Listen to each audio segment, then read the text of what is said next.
more on this, I'm joined now by our international affairs commentator, Doug Herbert. Hi, Doug. Morning. Now, we have heard lots of tough talk about sanctions against Russia, also against Vladimir Putin, so that Russia pays a heavy price for that build-up of troops on the Ukrainian border. But we've been here before, haven't we, in past crises. Just how well in the past has Russia weathered these sorts of sanctions? Yeah, we've been here in the past in 2014, right? It always comes around to this as a geopolitical crisis. You talk about sanctions, the magnitude of the sanctions. What can we do? How do you go for the jugular with Russia? And some people start asking, does Russia feel the pain at all? How resilient is Russia? Can they shrug anything off? The term is how sanctions-proof is Russia? Now, to be sure, the sanctions they're talking about now are another level of magnitude if they were to go through with them, obviously taking aim at the oil and gas sectors, at the places where, at least from an outsider's perspective, it would hurt most. But look at what Russia's been doing since 2014. I go to Russia pretty often. I've seen the Russians sort of very blasé attitude towards sanctions, where they tend to blame the West. They don't blame their own leaders for bringing on these sanctions, and life goes on. And they do tend to shrug it off.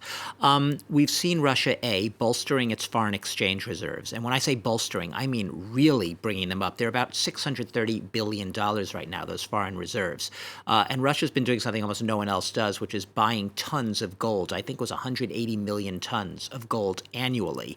So it's saving up for a rainy day, and this is a sanctions rainy day, possibly in the offing. What else is it doing? It's also creating its own transfer payment system. Why is this important? Because we keep talking about the possibility, it's a sort of a nuclear option of the SWIFT, that is an international global banking messaging system, a way of transferring payments, dollar-denominated payments throughout the world. And that's seen as that could potentially really hit Russia, except they're setting up their own system. It's not SWIFT. It's nowhere near that level, but it shows that Russia does have the wherewithal to transfer money on its own. And finally, and you see this a lot, anyone who travels to Russia goes to a supermarket, it switches to its own domestic production. So the sanctions, in a weird way, have bolstered Russia's cottage domestic industries for any number of things. Say French cheeses. You go to a supermarket there, you see tons of Russian cheeses, but even sometimes cheeses with French brand labels on them, and they look like they're French cheeses, but they're not. They're really cheeses made in Russia. Somehow they get that French label on them. But for a lot of Russians, it's not that they don't know that there are sanctions and they don't feel them in little ways, big and small, but on the everyday level, when you go to shop, Russia has been remarkably adaptive, if you will, to sanctions, to the point that while it does affect people in small ways in their daily lives, it doesn't hit them in a very big way. And finally, Russia's been seeking new friends. It's been looking in Asia. It's been looking in Africa. It's been reaching out to more like-minded partners, like-minded nations that can band together against the big, bad West and the U.S. and Europe.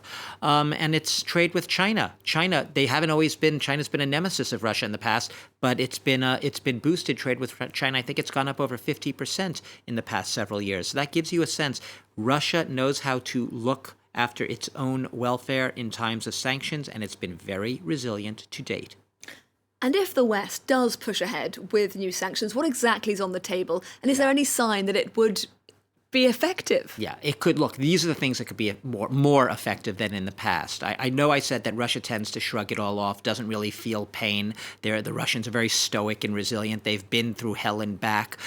Will sanctions ever bite? Look, if you target the big banks, state-owned companies, the oligarchs. Biden's talked about personally targeting Putin, and there have been reports over the years that Putin has secret cash of billions in dollars, that he might be one of the world's richest people. We don't know. But if you take aim at their oil and gas sectors, their technology sectors, Putin's trying to diversify the Russian economy away from oil and gas. He wants to develop technology and aviation and defense technology and all of that. If you take away some of the technology needed via sanctions to get to those sectors, they will be hobbled in their path towards diversification. So that could all hit. And finally, what could you do? Yeah, you could cut them out of the SWIFT system as well. But I think oil and gas is where it's going to hit most. Perhaps in the end, markets might have the biggest impact because it's the perception that Russia's a big risk that could see some of that foreign direct investment into Russia, which has already dried up a lot in recent years, dry up even more. So markets, in a weird way, might be Russia's greatest threat for the moment. But like I said, if I had to get off the fence, I'd say Russia's resilient.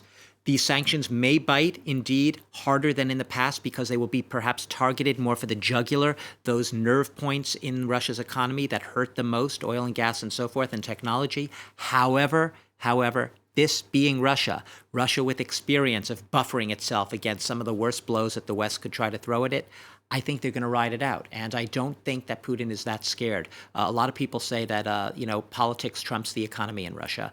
And I don't think Putin cares that much in the end what the outside markets think and foreign investors think looking in at Russia. Doug, Herbert, thank you very much.